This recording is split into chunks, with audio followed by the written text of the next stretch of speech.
जय हिंद सभी स्टूडेंट को। स्वागत है आप सभी छात्रों का आज की क्लास में। बच्चों, आज की क्लास में हम बिहार बोर्ड मैट्रिक परीक्षा 2026 के लिए साइंस के वीवीआई ऑब्जेक्टिव क्वेश्चंस को याद करेंगे, जो आप सभी बच्चों के क्लास 10th के फाइनल एग्ज़ाम के लिए बहुत ही महत्वपूर्ण है, इम्पोर्टेंट है। तो सभी छात्र क्लास को अच्छे से देखिएगा और एक एक प्रश्न को भी सभी स्टूडेंट को याद करना है। तो चलिए जल्दी से क्लास को शुरू करते हैं। पहला क्वेश्चन यहाँ पर सही बच्चों के लिए है कि 1 मिली एम्पियर बराबर कितना होता है। वीवीआई क्वेश्चन है और आपके परीक्षा में बहुत बार यह प्रश्न भी आता है बच्चों कि 1 मिली एम्पियर बराबर क्या होगा। तो इसके लिए सभी स्टूडेंट को जो आंसर याद रखना है वो होगा 10⁻³ एम्पियर। सभी स्टूडेंट याद रखेंगे।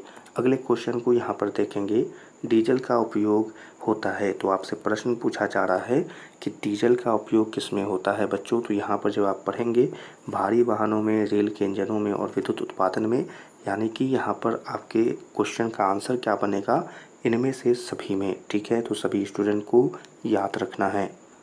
अगला क्वेश्चन यहाँ पर सभी बच्चों के लिए, सौर सेल और सौर ऊर्जा को निरूपित करते हैं। सौर सेल सौर ऊर्जा को निरूपित करते हैं, तो किसके द्वारा यह कार्य किया जाता है बच्चों। तो इसके लिए सभी को जो आंसर याद रखना है वो होगा विद्युत ऊर्जा में। सौर सेल सौर ऊर्जा को निरूपित करते हैं विद्युत ऊर्जा में। सभी स्टूडेंट याद रखेंगे। चलें अगले क्वेश्चन को यहाँ पर देखेंगे, सोना की परमाणु संख्या क्या होती है। वीवीआई क्वेश्चन है और आपके परीक्षा में प्रत्येक वर्ष यह प्रश्न आपसे पूछता है बच्चों कि सोना की परमाणु संख्या क्या होगी। तो इसके लिए सभी स्टूडेंट को जो आंसर याद रखना है वो होगा कि 79 होती है। ठीक है, यानी कि 79 सभी को याद रखना होगा। अगले क्वेश्चन को यहाँ पर देखेंगे, निम्न में ऑक्सीकरण की क्रिया नहीं है। निम्न में कौन ऑक्सीकरण की क्रिया नहीं है। बहुत ही अच्छे से प्रश्न को यहाँ पर पढ़ेंगे तो आपका आंसर होना चाहिए बच्चों कि निम्न में ऑक्सीकरण की अभिक्रिया या क्रिया नहीं है अवक्षेपण की। तो सभी स्टूडेंट याद रखेंगे, आंसर क्या होगा, अवक्षेपण होगा। चलें अगले क्वेश्चन को यहाँ पर देखेंगे, ऑक्सीजन की संयोजकता क्या होती है। वीवीआई क्वेश्चन है और प्रत्येक वर्ष आपकी परीक्षा में यह प्रश्न आता है बच्चों। तो जल्दी से यहाँ पर बता देंगे कि ऑक्सीजन की संयोजकता क्या होती है। तो ऑक्सीजन की संयोजकता होती है बच्चों, यहाँ पर अच्छे से जब आंसर को देखेंगे तो आपको यहाँ पर दिखेगा ऑक्सीजन की संयोजकता 2 होती है। सभी स्टूडेंट याद रखेंगे। चलें अगले क्वेश्चन को यहाँ पर देखेंगे, अम्लीय वर्षा के जल का पीएच मान क्या होता है। वीवीआई क्वेश्चन और बहुत ही इम्पोर्टेंट क्वेश्चन भी है।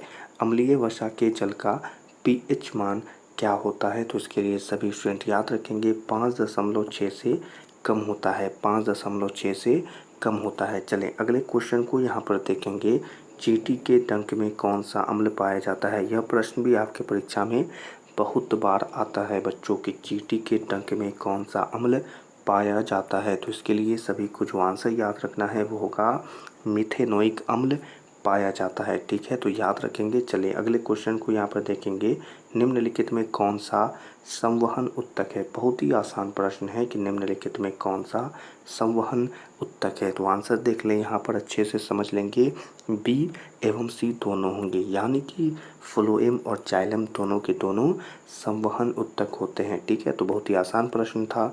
अगला क्वेश्चन है, प्रोटोजोआ उत्सर्जी पदार्थों का निष्कासन कैसे करता है। प्रोटोजोआ उत्सर्जी पदार्थों का निष्कासन कैसे करता है। बहुत ही आसान प्रश्न है कि परासरण के द्वारा करता है। तो सभी स्टूडेंट याद रखेंगे।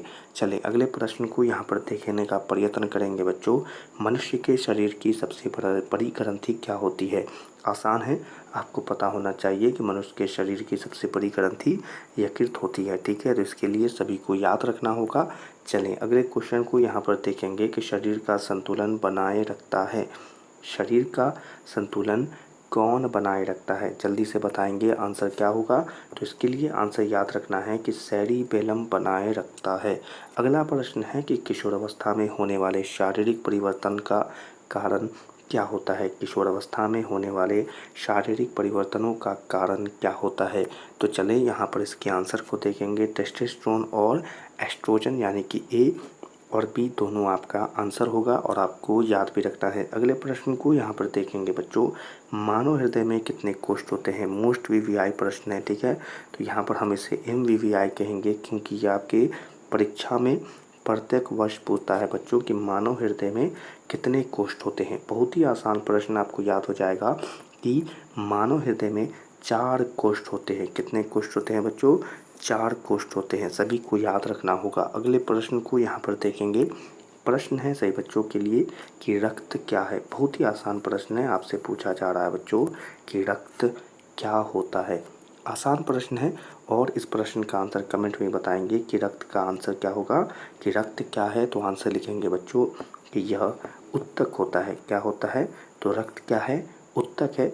सभी स्टूडेंट याद रखेंगे, ठीक है। तो इस प्रश्न का आंसर क्या होगा? उत्तक होगा, ठीक है स्टूडेंट। तो चले इसी क्वेश्चन और आंसर के साथ आज की इस क्लास को यहीं पर समाप्त करते हैं। क्लास में पढ़ाए गए एक एक प्रश्न को सभी स्टूडेंट याद रखेंगे अपने मैट्रिक परीक्षा के लिए, क्योंकि बहुत ही महत्वपूर्ण क्वेश्चन है। तो आज की क्लास को यहीं पर समाप्त करते हैं। इस क्लास को देखकर आपको अच्छी लगी हो तो इस क्लास को लाइक करें और अपने मैट्रिक परीक्षा 2026 के लिए चैनल को सब्सक्राइब करें। इस क्लास को अपने दोस्तों के साथ भी ज़रूर शेयर करें। आज की क्लास को यहीं पर समाप्त करते हैं। सभी छात्रों से मिलेंगे अगली क्लास में। तब तक के लिए आप सभी छात्रों को जय हिंद।